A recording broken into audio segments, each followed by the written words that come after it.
This is the iPhone 15 Pro Max, and Apple says this is the biggest leap forward for iPhone in years. New materials, a brand new chip, console-level gaming, and a camera that might replace your DSLR. But after using this as my daily phone, something became very clear. This is either the perfect upgrade or massive overkill, depending on who you are. So the real question is it actually worth your hard-earned cash? Let's talk about it. Product overview. So, what exactly are we looking at? This is Apple's flagship smartphone, the iPhone 15 Pro Max, released in September 2025, and it's aimed squarely at power users, creators, and anyone who wants the absolute best iPhone Apple makes. Starting at $1,199, this thing isn't cheap, but Apple packed in some serious upgrades. The big selling points this year? A titanium frame, the all-new A17 Pro chip, a 5x telephoto lens, and finally, USB-C. Yes, it actually happened. This phone is all about power, polish, and longevity, and Apple clearly wants this to be the iPhone you keep for years. Performance. Okay, specs are cool, but how does it actually feel to use? In short, ridiculously fast. The iPhone 15 Pro Max is powered by Apple's A17 Pro chip, built on a 3nm process, and in daily use, this thing just flies. I used it for everything, from jumping between apps, editing 4K video, shooting photos, to playing games like Resident Evil Village and Genshin Impact. There was zero lag, no stutters, no hiccups. Scrolling through social media feels buttery smooth, and even heavy multitasking doesn't slow it down. What really surprised me is sustained performance. Phones usually throttle when they heat up, but Apple's improved thermal design actually works. Even during longer gaming sessions, it stayed surprisingly stable. Is this performance overkill for texting and Instagram? Absolutely. But if you want a phone that still feels fast 3 or 4 years from now, this is the kind of power that actually matters. Features and tech.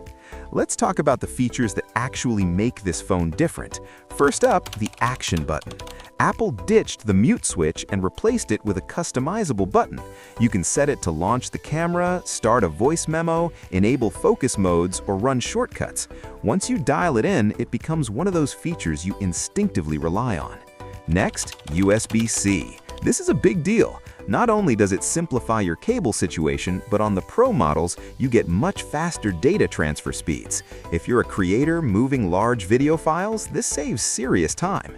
Then there's console-level gaming. Thanks to hardware ray tracing, games actually look impressive. Real lighting, reflections, the whole thing. Is this replacing a PlayStation? No, but it shows where mobile gaming is heading. And finally, Pro Motion.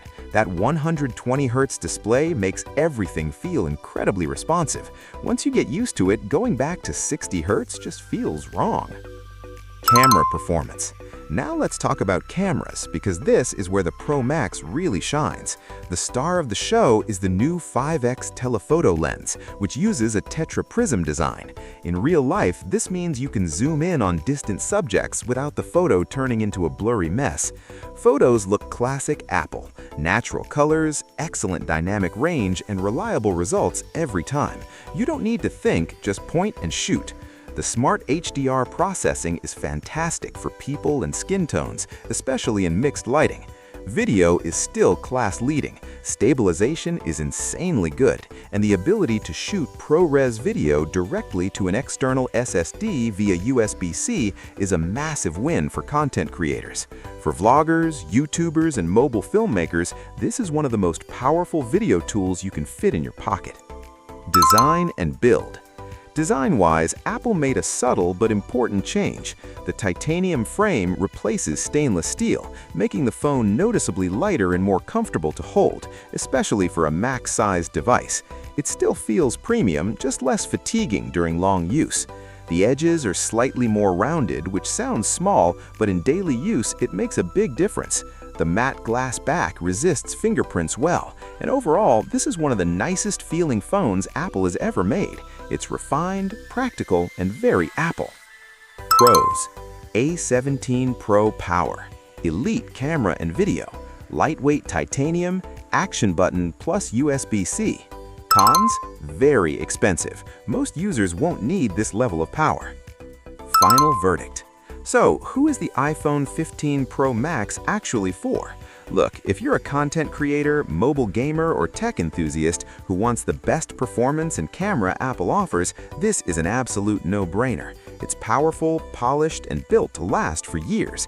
But if you're coming from an iPhone 14 Pro Max, or you mainly use your phone for social media, messaging, and casual photos, you might not need this. The regular iPhone 15 or even last year's Pro models will still feel amazing. This isn't the iPhone for everyone. It's the iPhone for people who want zero compromises. And if that's you, yeah, Apple nailed it.